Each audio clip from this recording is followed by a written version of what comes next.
The most widely published book in human history reveals that we are created in the image of God.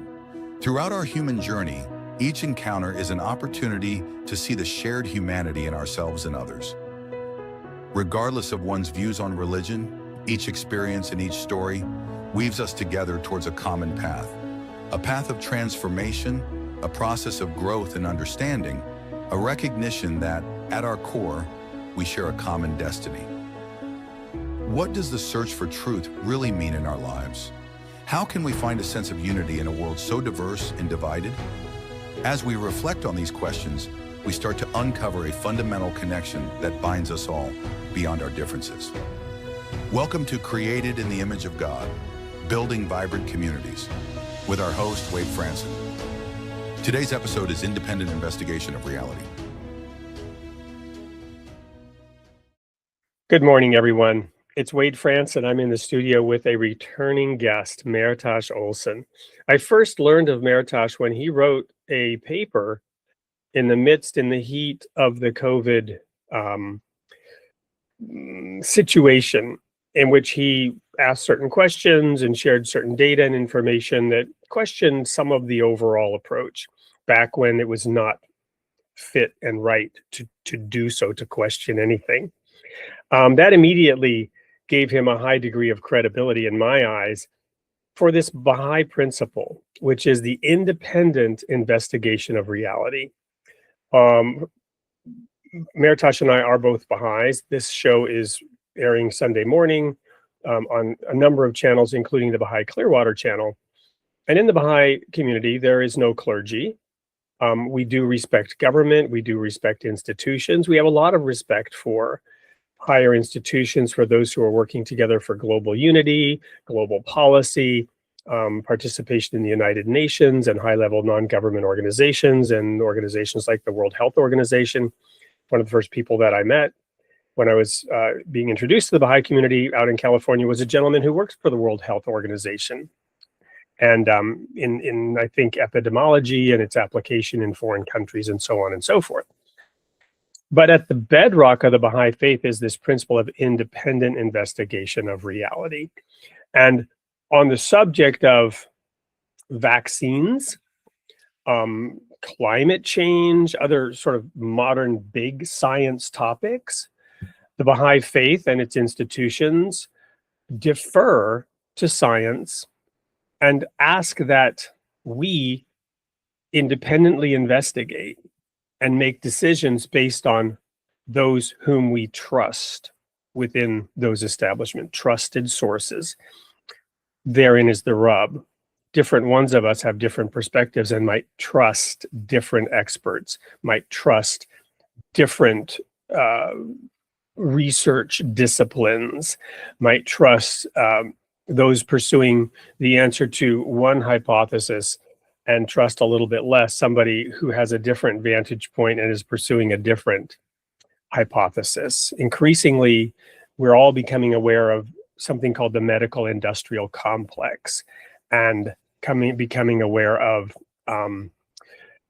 bias that is inherent through incentive structures, right? The phrase that comes to mind in my mind was, they told me to follow the science, I followed the money, and that's where I found the science.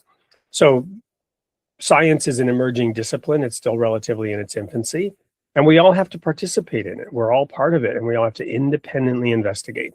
So I immediately had respect for Mehrtash and have been very pleased to have been able to form a friendship and a professional association with him, and to be doing this now third installment of the discussion of the independent investigation of the reality. I thought I would just give that little background for everybody to introduce you, Mehrtash, and to show, you know, how we came to meet and the kind of respect that you have in my eyes for having independently investigated things since I knew you, since before I met you.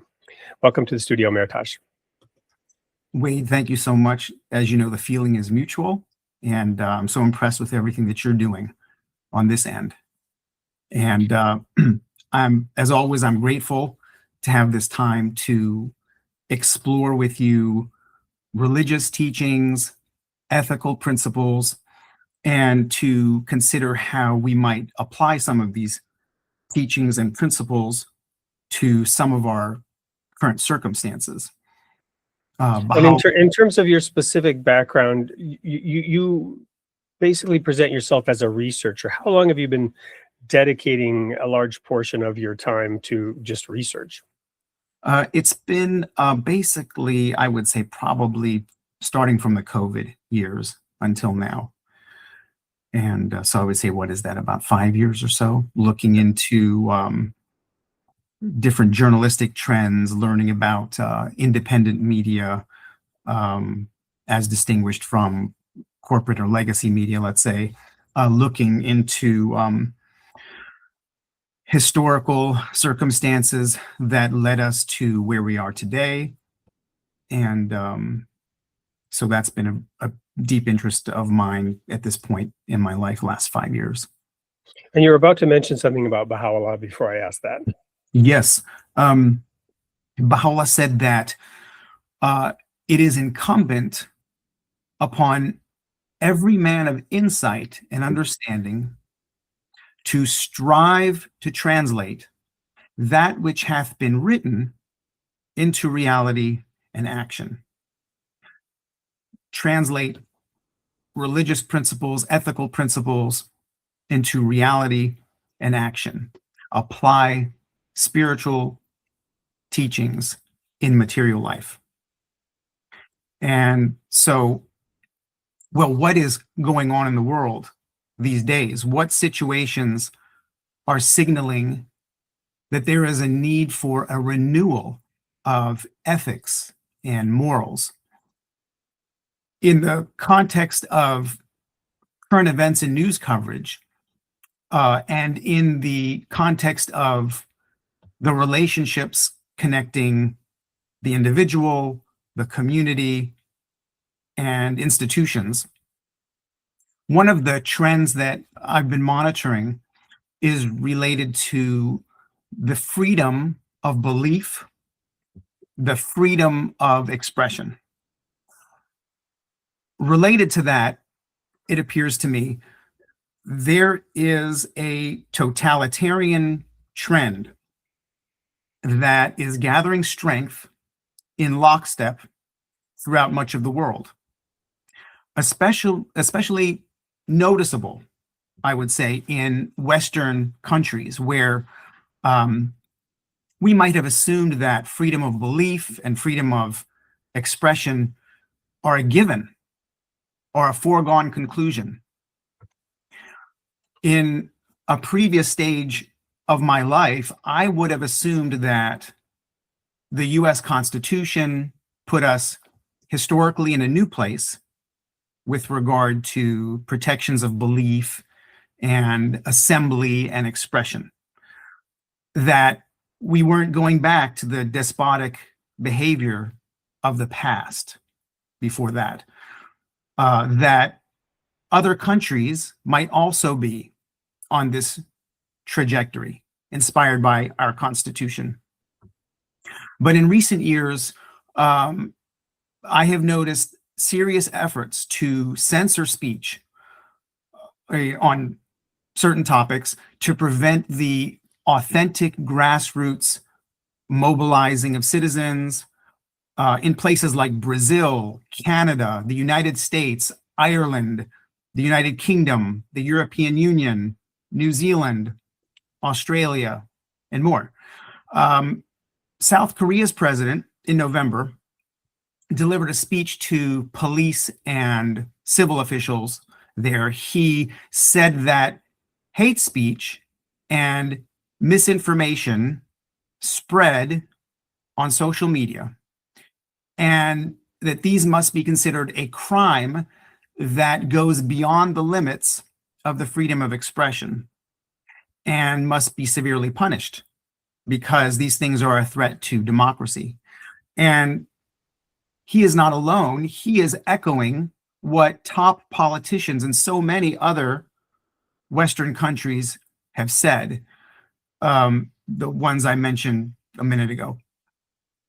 And so just a minor tangent here, there has also been in many places an effort to condition populations to accept the notion that when it comes to certain subjects, people should trust and rely on experts, authorities, official pronouncements, and people should forego inquiry, investigation, questioning, demanding evidence, and debate. This message was noticeable coming from governments and media during the COVID years. Let's compare this trend towards censorship, current events to discourage or penalize free expression, to prevent ordinary people from sharing their views. Compare these behaviors with the teachings of the Baha'i faith, which talks about how freedom of belief and freedom of expression is conducive to progress. Shoghi Effendi, the head of the Baha'i faith from 1921 to 1957, said, "Let us remember that at the very root of the cause lies the principle of the undoubted right of the individual to self-expression, his freedom to declare his conscience and set forth his views."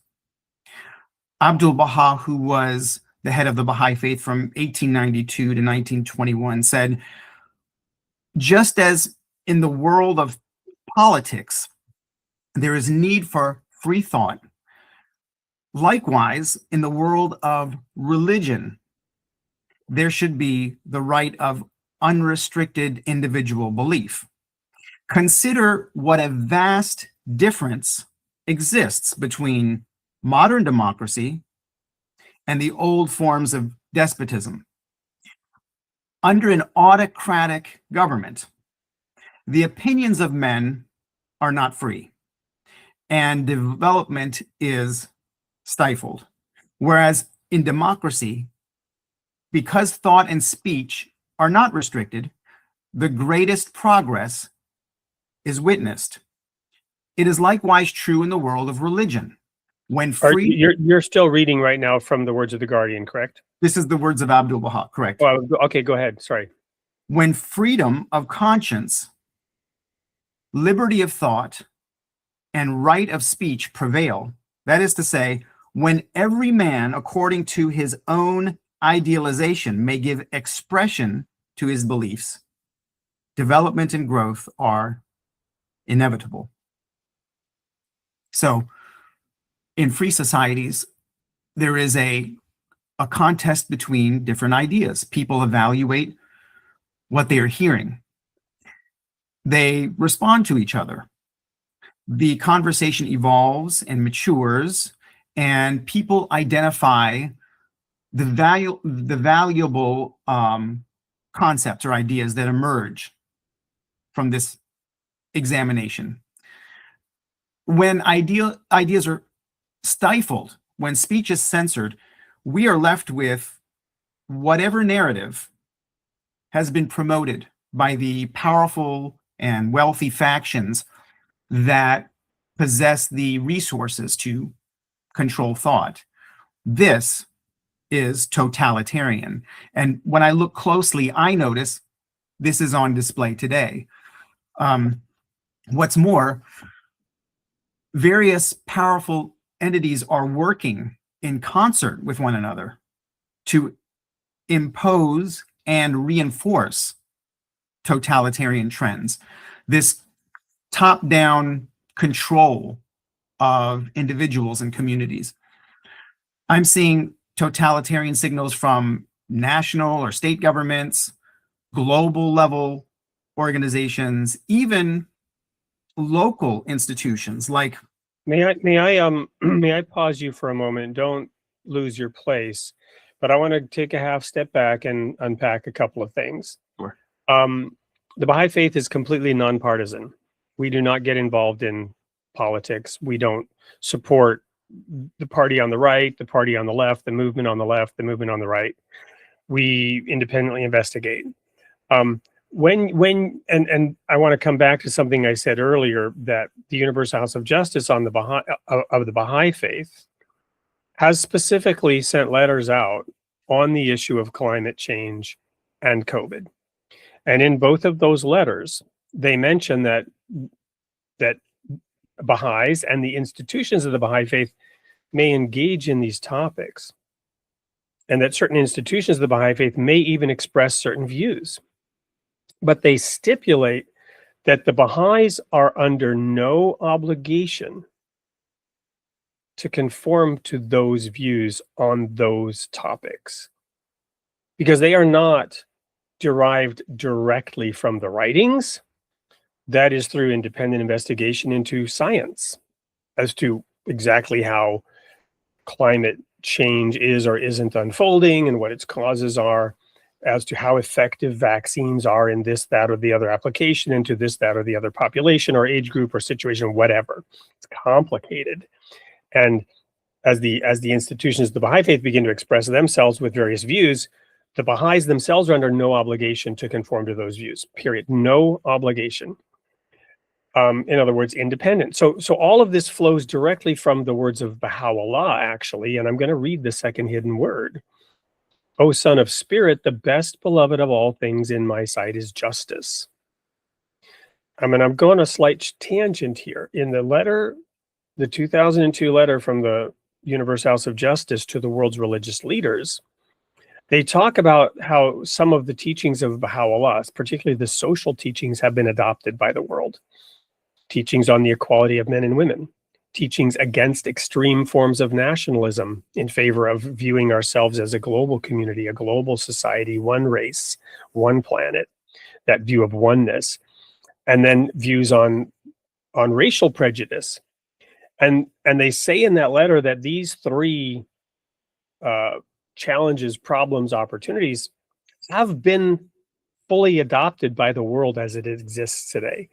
They say especially so on the topic of racism, that you can't belong to any civilized society today and express racist views without repercussions.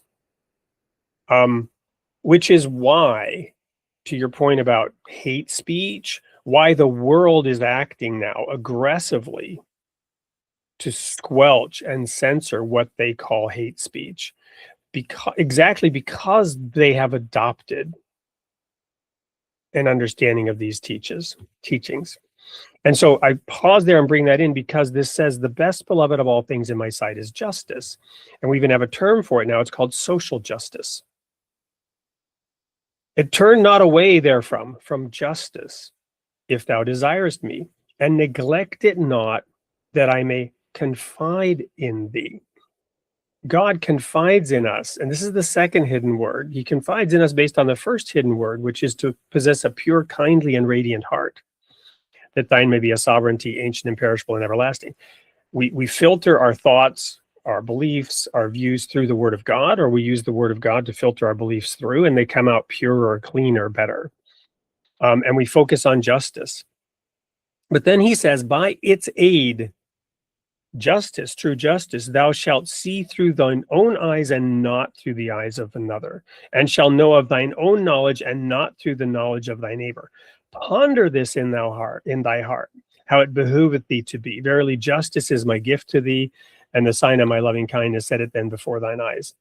Now, in that context, this move towards totalitarian governments, I want to highlight that politically, we might be fixated on an individual, a strong personality. We see the word Hitler being flung around all over the place today, labeling people with the name of Hitler as a symbol of that kind of strong individual, or Mussolini, right?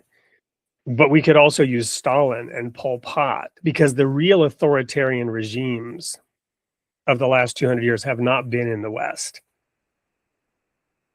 Right? What you're saying now is that this trend is emerging in the West, but all of this is to unpack a perspective that says, yes, we might fear certain individuals, certain prominent individuals and what they say or do, but you're talking about something much broader, much more systemic, that began decades ago, many decades ago, and is pervasive throughout the institutions and not contingent upon any one individual. That's correct. Yeah, and it's, I think people can look at, I mean, humanity to a certain extent needs to, organize some of its affairs through government. People can have different perspectives on that. Some people can look at government and say,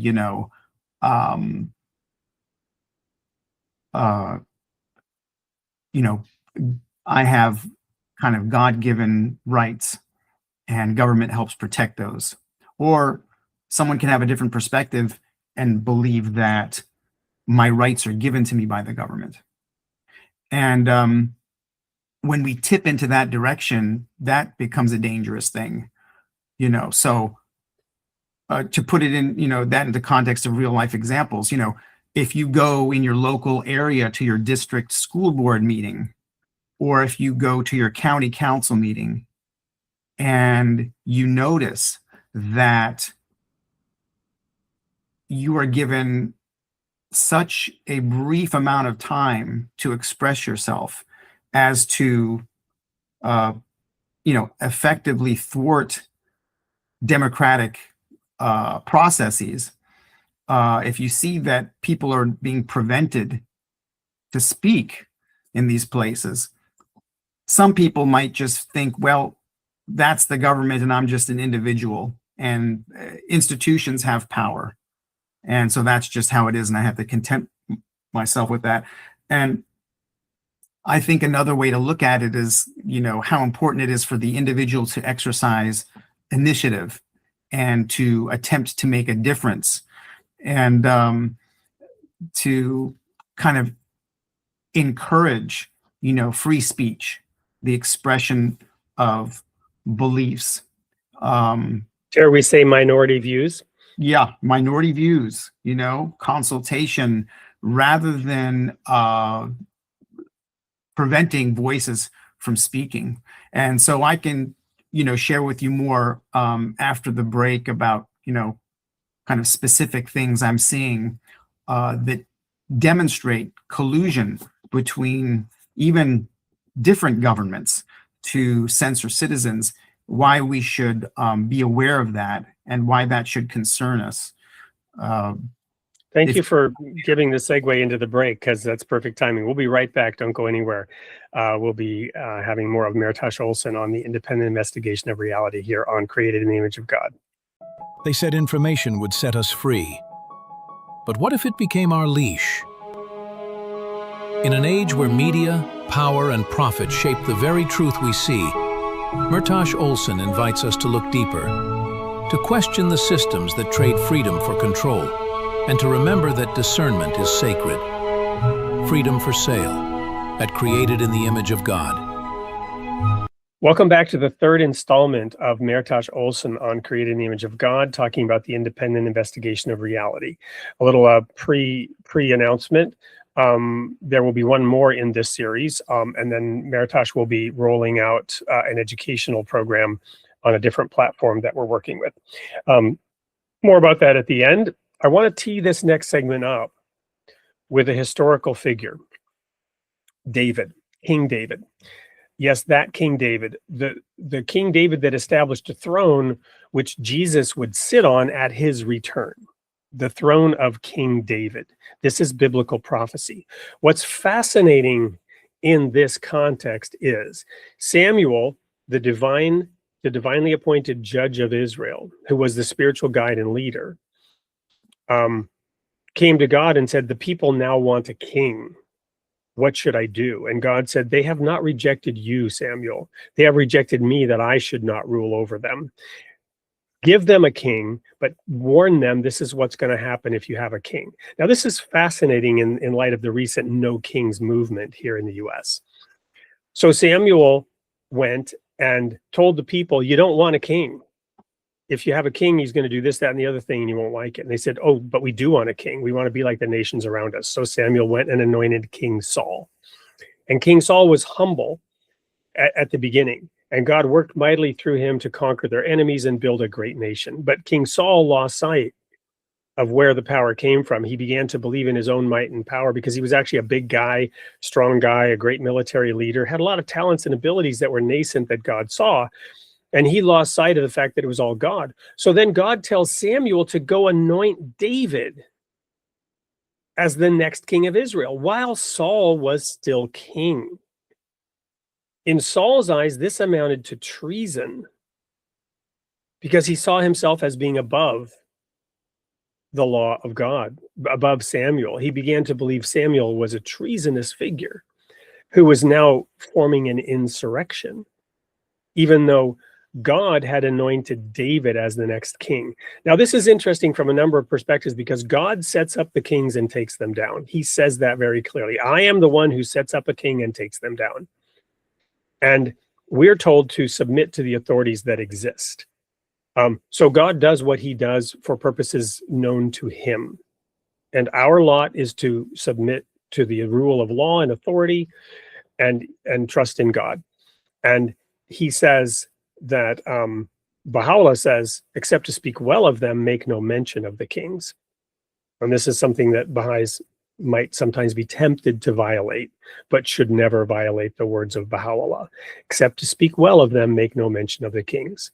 However, talking generally about policies and trends is what we're doing here. But the other thing I wanted to mention is just this sort of interesting situation where Saul was still king. God had already said, this is what's coming next, and forced David to submit to Saul's authority, even while he was waiting for God to elevate him as king. And this is a fascinating story with many, many twists and turns. You could spend a lot of time studying this story and asking God for guidance in an effort to help us understand what's going on the planet today, because God is in charge. He has everything under control. Things are unfolding the way he wants. We should willingly submit to his will, but with an open mind and a heart, and questioning why, how, what, where, when, this independent investigation of reality.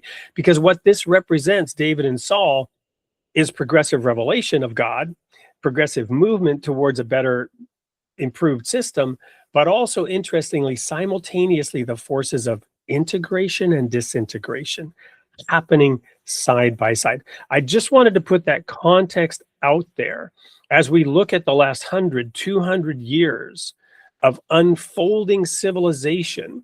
And especially interesting is this fourth estate of journalism and newspapers and reporting to give us, as Baha'u'lláh says, a mirror to the world. A mirror to the world, so that we can look and see ourselves and others in this independent estate. I just wanted to tee up this way, Mehrtash, as you jump into this. Sure. And I'll continue with this thought about how it's actually conducive to the progress of society to have freedom of belief, freedom of expression. And so it's important for us to encourage our communities, our institutions, to strive to emulate that standard. And it's important for us to see when they deviate from that standard, and not to kind of remain in aloofness or ignorance or indifference. So I wanted to mention an example of, in recent years, kind of the teaming up of, in this case, the United States and the United Kingdom government in censoring speech. And so just to back up for a second, in 1948, the US Congress passed a law. It was called the Smith-Mundt Act. And this allowed the US government to promote American ideals abroad, propaganda, while forbidding our own government from using that same manipulation on our own citizens. So the State Department, the CIA could produce media for foreign audiences, but we're not supposed to use this kind of material for US citizens. Americans were supposed to get their information from a free press, not the government's PR machine. So now, just to be clear, we do know that various US intelligence agencies did manipulate US news outlets and citizens of our country over the decades. those were at the time secretive efforts. But in 2013, the Congress withdrew from American citizens even the official protections against propaganda. They withdrew the protection of the Smith-Mundt Act. From the perspective of government, it is now perfectly legal for the CIA and other institutions to propagandize American citizens. The so-called Smith-Mundt Modernization Act of 2012 accomplished this.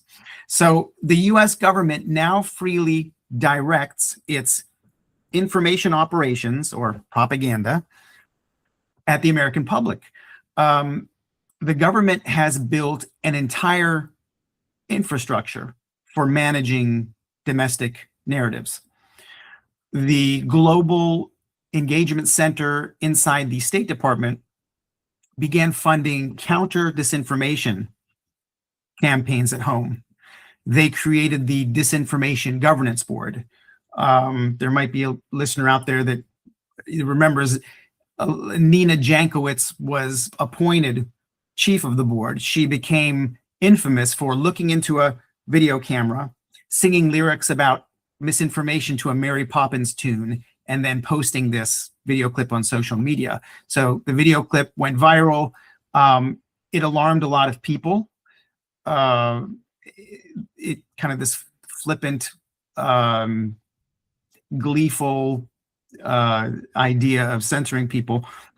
This drew lots of criticism, and the Disinformation Governance Board got too much scrutiny and was terminated. But the board's effort to propagandize people didn't stop. Mike Benz, who is a geopolitical analyst, he uncovered that when that board was terminated, Nina Jankowicz went straight to London. She registered as a foreign agent for the British Crown, effectively.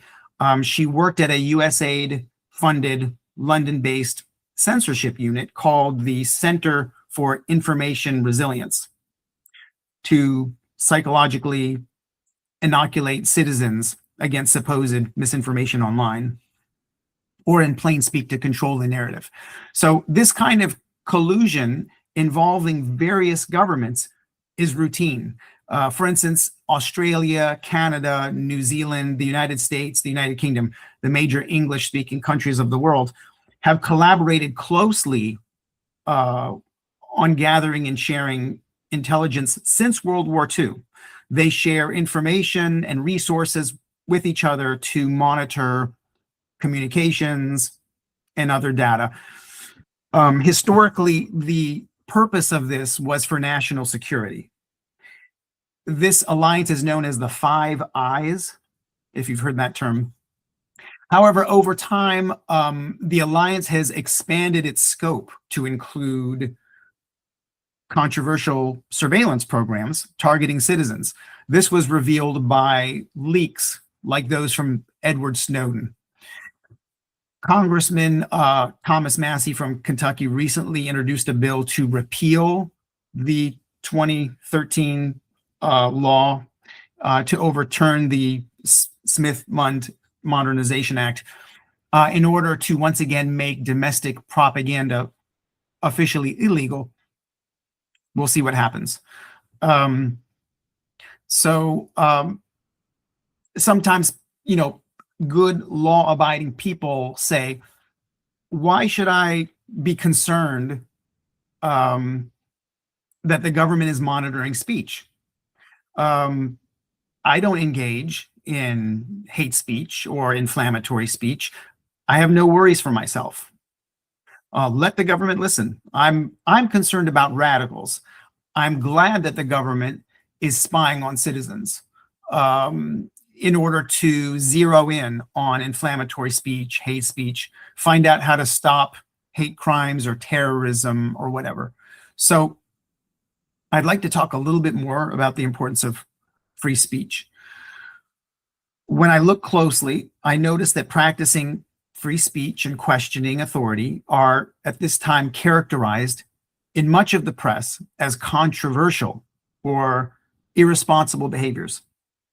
So Wade, I'm going to ask a multiple choice question you can answer or not. The audience can answer as they're listening.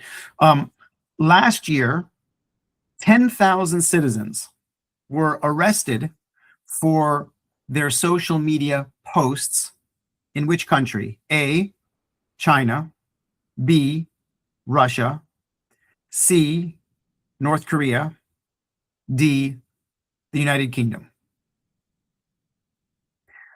So 10,000 arrests were made in the United Kingdom last year for social media posts that the government did not agree with.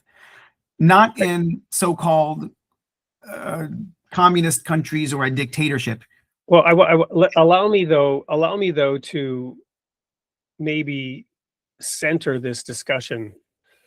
If we want to see where this trend ends up, then go look at those other countries, right? So if arrests are not being made in those countries, it's because censorship is already largely complete. Dissidents are in jail or dead.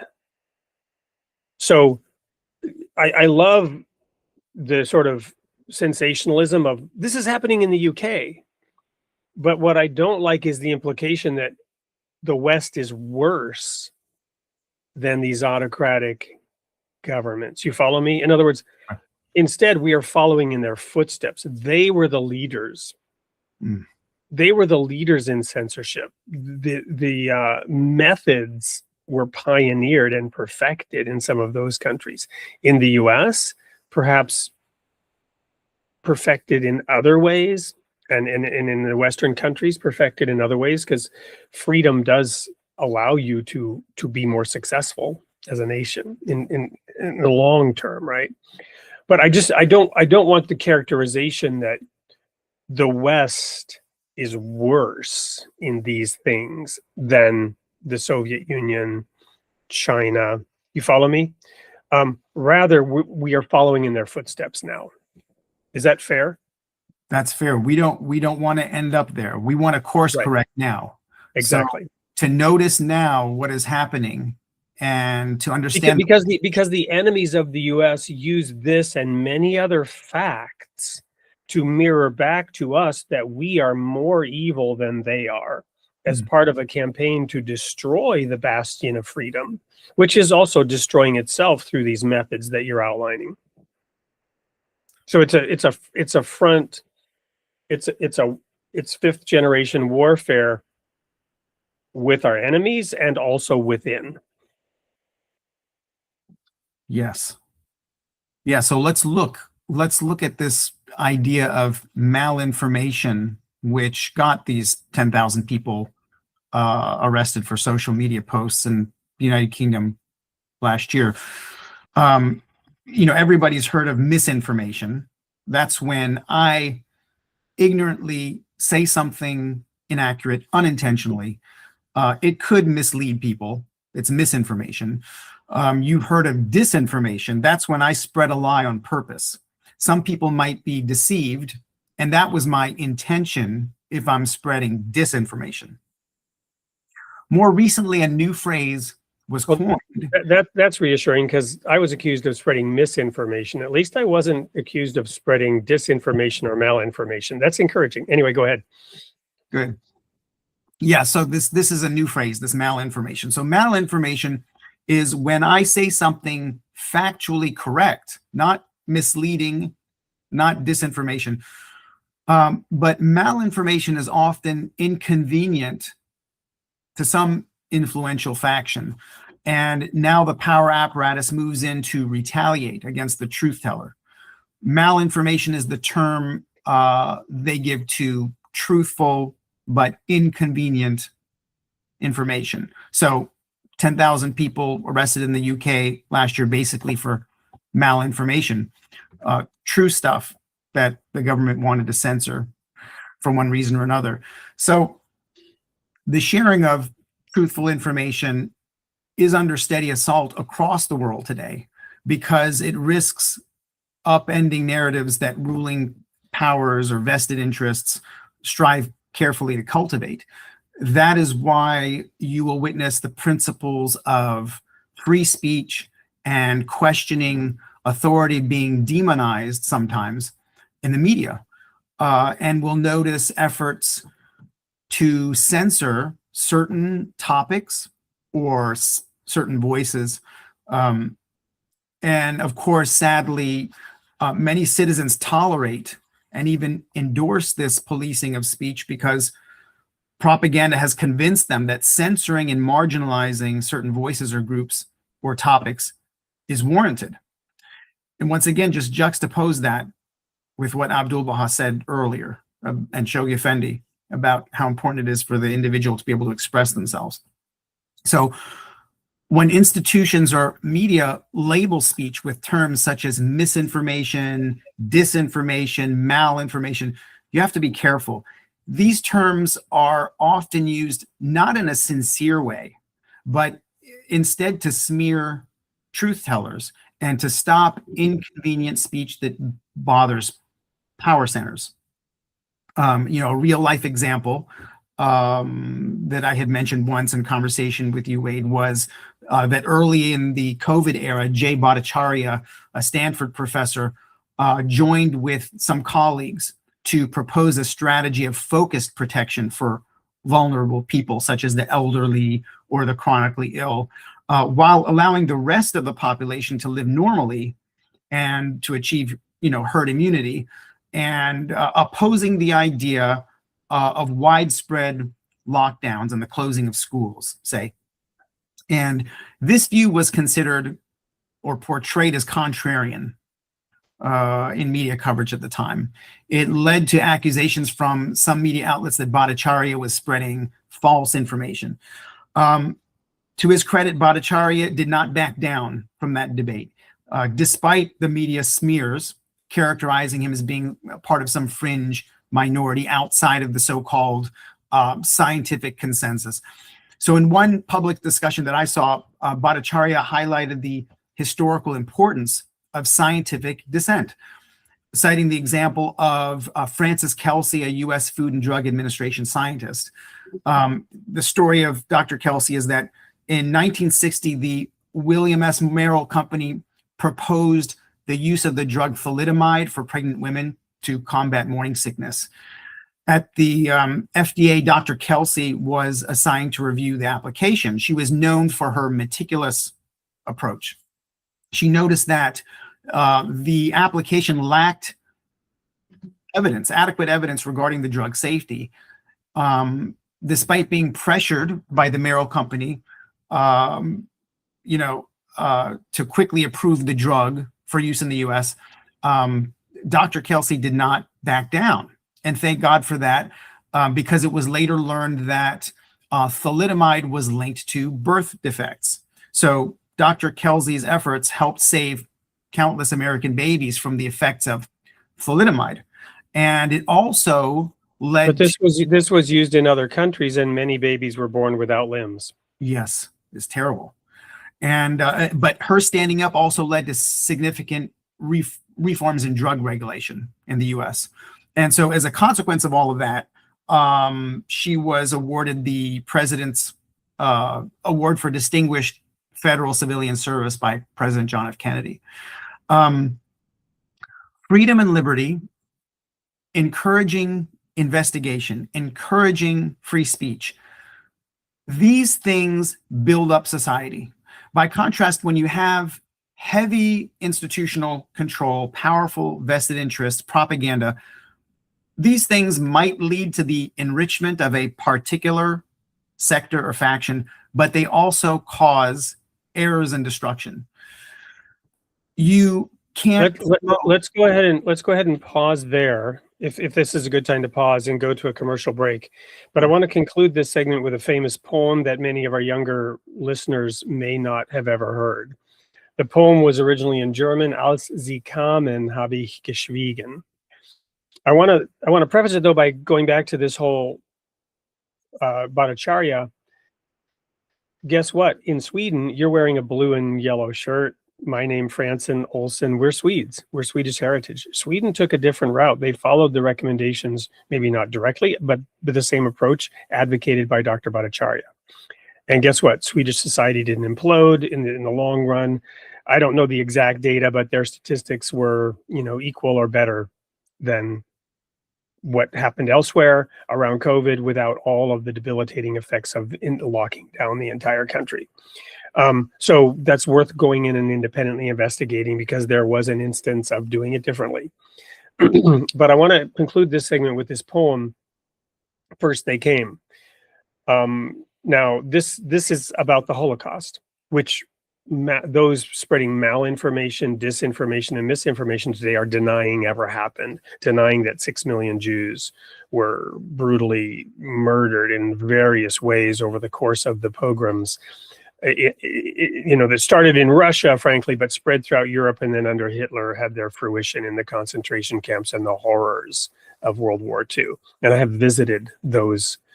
I have visited Dachau multiple times during my 10 years in Germany to see the reality and the horror, long before there was AI and Photoshop, to see the actual footage of what happened and see the piles of shoes and teeth and just the horrors of what was the Holocaust.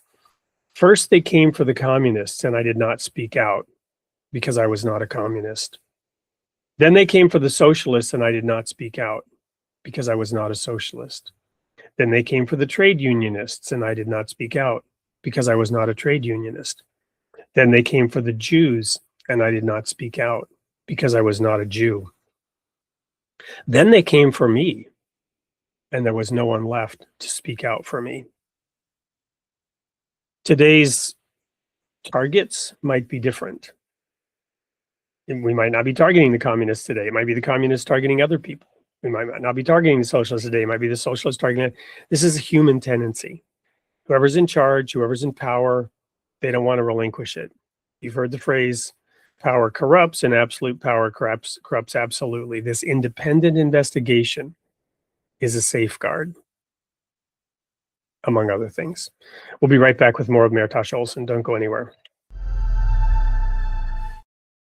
What if everything you thought about healing was missing one vital piece? 7 generations of doctors, one man who took a different path. Betty Carmichael never went to med school, but he discovered something that science can't always explain: a spiritual process with the power to heal. Inside one of the nation's toughest recovery centers, he tested a 3-step spiritual method to address the real root of suffering, what he calls the prayer of freedom. An unexpected result happened. Nearly 90% of participants walked away healed in under a week. Now he's sharing this powerful process with the world, one that works regardless of religion or belief. Discover the prayer of freedom and unlock the life you were meant to live. Welcome back to the third and final segment of the third installment of Mehrtash Olson. Over to you, Mehrtash. So continuing with the kind of theme of, you can't promote the true prosperity of humanity through coercion and control and partisanship. You need freedom of thought, freedom of action, freedom of speech. Many places in the West appear to be on their way to losing free speech. In the EU and UK, there are legal means being put into place to penalize, to criminalize speech. Say the wrong thing, go to jail. In America, look what happened during COVID when people's social media accounts were taken down because they had an opinion that the power apparatus wanted to silence. Look what happened in Canada to the Freedom Convoy truckers who assembled in Ottawa to protest, and even to the supporters of those truckers whose financial accounts were frozen. Where is this all coming from? So bear with me for a moment. Earlier in the series of conversations between Wade and myself, I mentioned the investigations by reporters like Glenn Greenwald, who have documented that many former spies are now in the internet age working for the popular technology companies like Facebook and Google. Before that, for many, many decades now, you might know that many of the so-called experts or pundits or sources employed by news organizations had previously held careers in the intelligence community. Glenn Greenwald, the investigative reporter, explains that the only major American center of power that employs more ex US security state operatives than corporate media is big tech. So Greenwald hosts a show called System Update. He concluded a 2023 episode by speaking about the power apparatus in this way. He said, this is why they're so obsessed with destroying the few outposts of independent media, the few places they cannot control, because without those, they really do have a fully closed information system. And a fully closed information system is the hallmark of totalitarianism. If you can control how people think, if you can control how people think and prevent them from hearing dissent, you can control all of their actions, because their actions are based in what their thoughts are. And if you can control their thoughts, you don't even need to control their actions. And that is the system that is being created. So we don't exist currently under a spiritual paradigm where ethics and morality inspire the incentive structures that guide the actions of groups and institutions. We exist under a materialistic paradigm that generates a culture of contest, a struggle for power, partisanship, sectarianism, the elevation of profit over virtue, of profit at all costs, a corrupted system of incentives, a small number of extremely wealthy people, a diminishing middle class, many poor people, and generally not a promising forecast for the majority of humanity.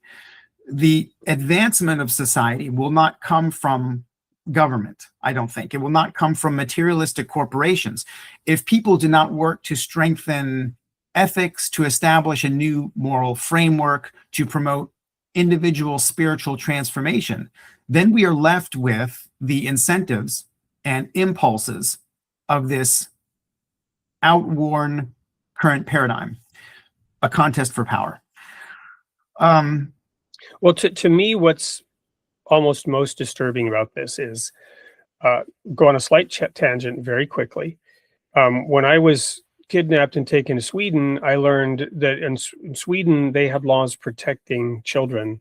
Advertising to children was strictly forbidden. Not so in the United States, where the television was the babysitter and kids would sit in front of the TV and drink in all this marketing targeted at them, where entertainment was really advertisements for products. This has become more and more obvious with things like the Transformers, and every movie is just a way to get the kids wanting the characters that they can get at a Happy Meal at McDonald's and buy the toys and the games and watch the movies. It's all, it's my son, who's pretty smart and in a freshman in high school, was like desperate to go try the new Burger King meals, the SpongeBob meal, right? It's all marketing. We grew up being marketed with the most sophisticated neural programming tools available to modern science, with literally billions of dollars of research going in how to influence us. And here's the scary part. Our spiritual values can be co-opted and hacked into. Those principles that I spoke about earlier, about oneness, unity, equality of the sexes, eliminating racial prejudices, extreme nationalism, they can be hacked into by we have malinformation, let's call it virtue signaling. Yeah. Virtue signaling around some of these spiritual principles with evil intent to hack into our value system and get us to align with their agenda. That to me is like the most disturbing, because Baha'is in particular, Christians as well, the religious people of this world, are supposed to be the leaven that are transforming the world and bringing about the kingdom of God. And this is true of all religions. We are to be the leaven. We are to be transforming the nature and the spirit of those first two hidden words, purity of heart with a focus on justice. But there are those who see that the world has adopted those views after Baha'u'lláh came in particular, and those sympathies can be hacked into. To me, that's very disturbing.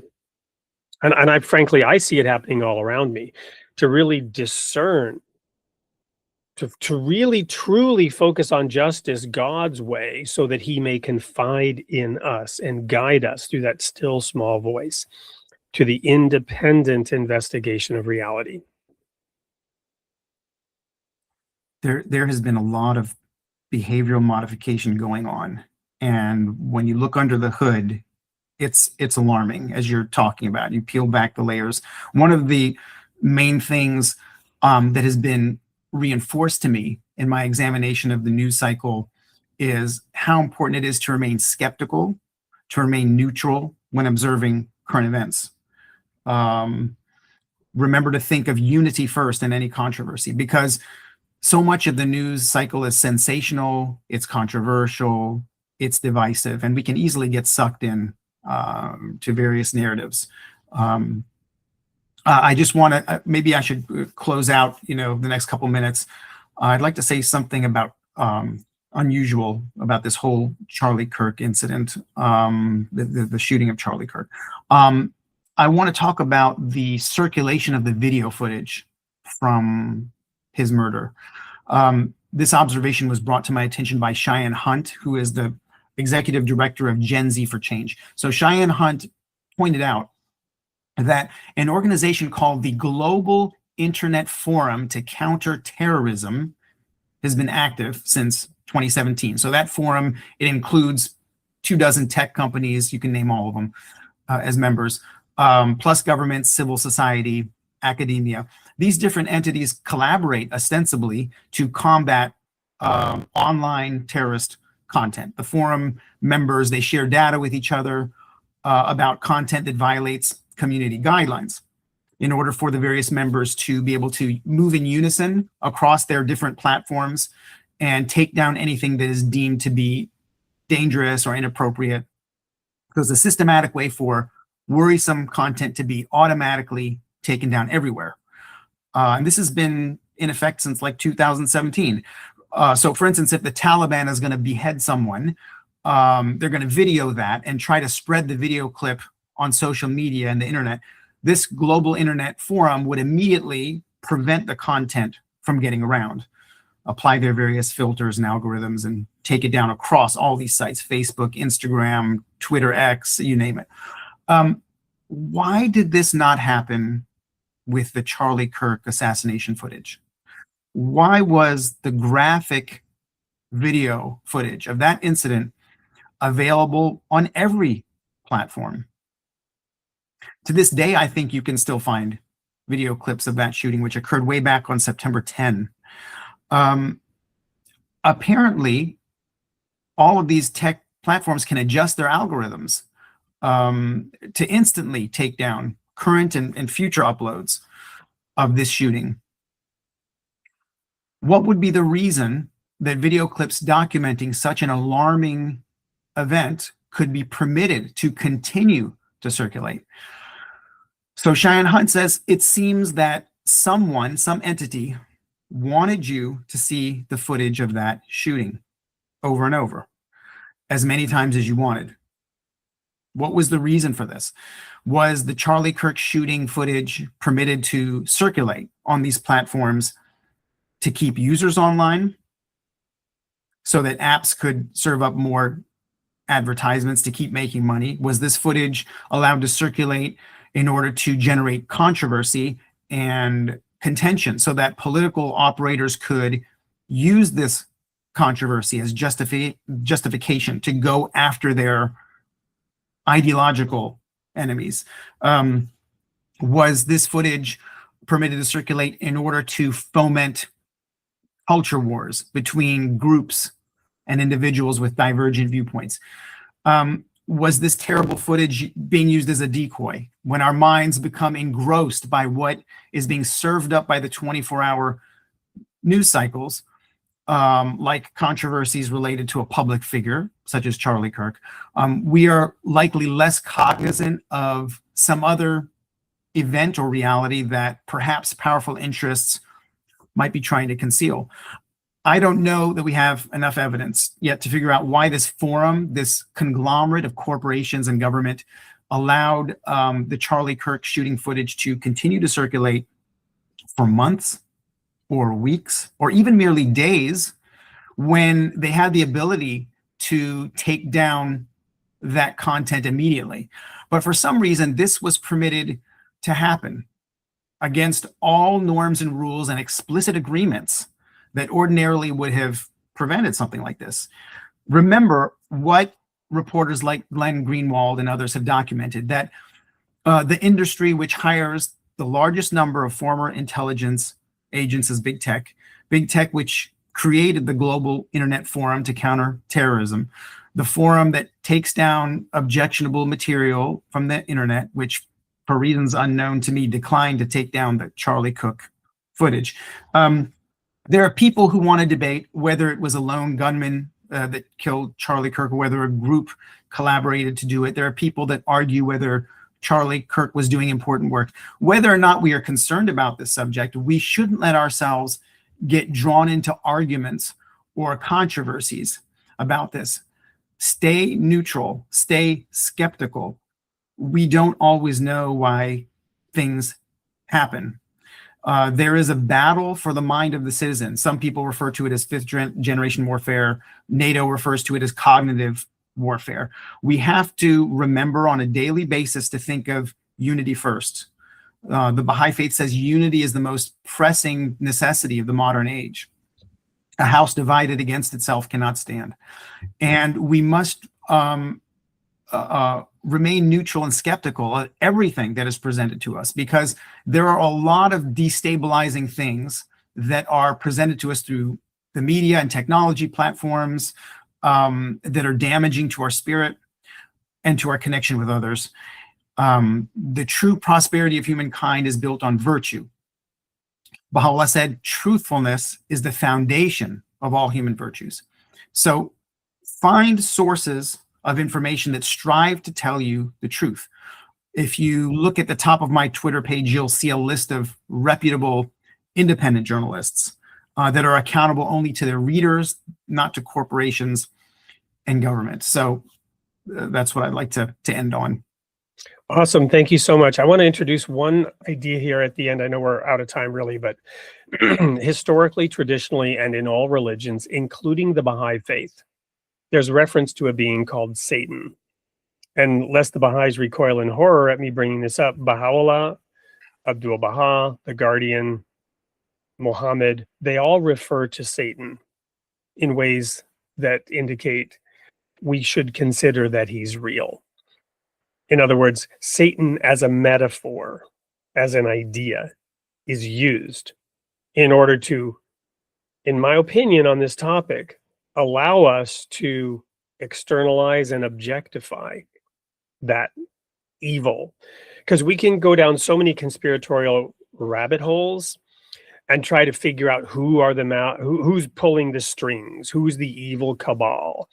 But it's hard, right? Because there's false flag operations. It's a lie within a lie within a lie within a lie, and it's an onion that you can keep peeling at. And whatever, to your point about being objective, look for reputable sources, remain skeptical. Whatever layer of onion you've peeled off, you can get stuck there and believe that. But that could be a lie as well. And that's why Jesus refers to Satan as the father of liars, right?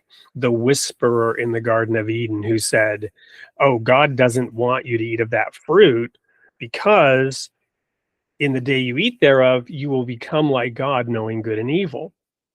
And so see how he inverted this idea? God created us in his image. That's the title of this show. God created us in his image.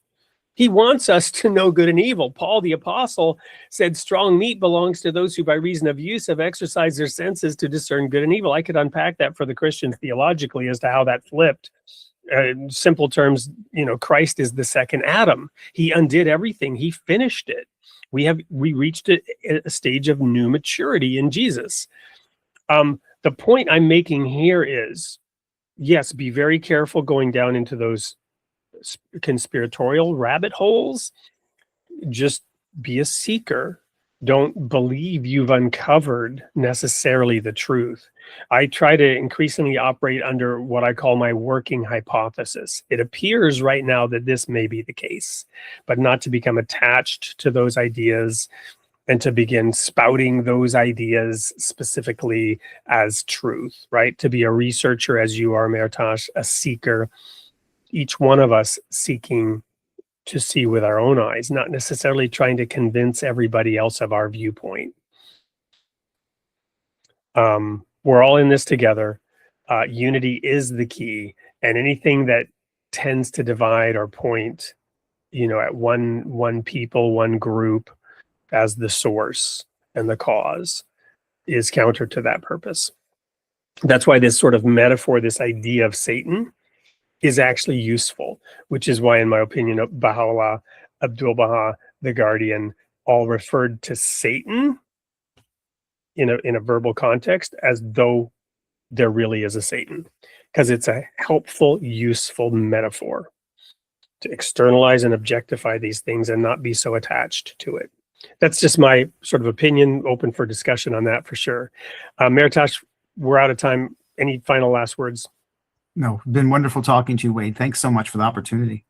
Awesome. And there's one more session of this coming. And then, as I mentioned, we're going to be helping Mehrtash launch an educational series on something called Planksip. More on that the next time Mehrtash appears, which will be January. I'm in December. So Mehrtash will appear again for his fourth and final installment of this series on creating the image of God on it's in January 25th, Sunday, January 25th. Stay tuned for the sneak peek of next week's show.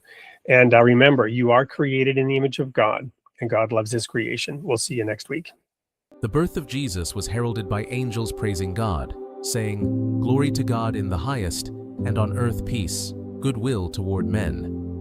Yet across history, faith has just as often become a fault line. Jesus himself warned that belief could bring not peace, but a sword of division. We can see that sword's edge in our headlines, in our streets, and too often in the Holy Land itself. Religious unity may well be the last great challenge for our species, a task as profound as any scientific breakthrough, as urgent as any peace treaty.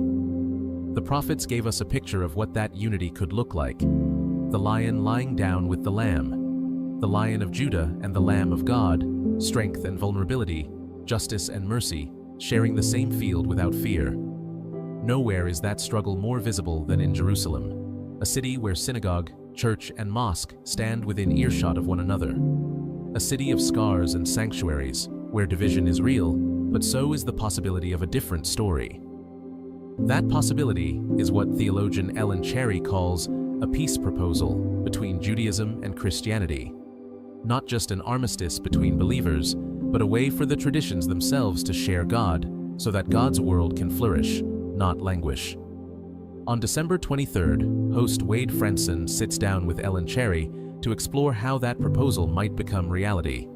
Because if we are all created in the image of God, then learning to make peace in God's name may be how we finally learn to make peace with one another.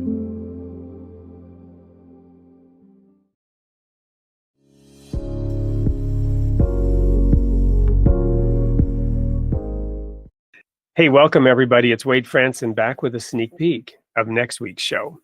Next week on Creating the Image of God, December 28th, Sunday morning at 7 a.m. Central, we will have David Langness, lifetime seeker, Baha'i of 56 years, editor of Bahá'íTeachings.org for over a decade, writer of thousands of articles, a number of them dealing with the topic of hell, which is what attracted me to having him in the studio, because we're going to dive deep into hell. So, David, what can people expect when they tune in next week to hear our talk, our discussion? Oh, thanks, Wade. Thanks for having me. You know, hell has been used to scare children and other people for thousands of years, and I really am fascinated by the concept of hell. I want to try and unpack what it means in the Baha'i writings, and especially to understand it not as a place, not as some physical torture chamber, but as a metaphor for something inside ourselves. Well, and one of the things that we talked about was how to conquer hell, in a sense, right? Understanding what it really is and what the metaphor really means gives you a little bit of an edge as to what to do about it. And will we learn anything about that? Yes, I hope so. We'll talk a little bit about character and the human self, the ego, what it means to attempt to transcend that ego, to leave the animal instincts that we're all born with behind, and to begin to develop the higher, more spiritual natures that we're destined to have.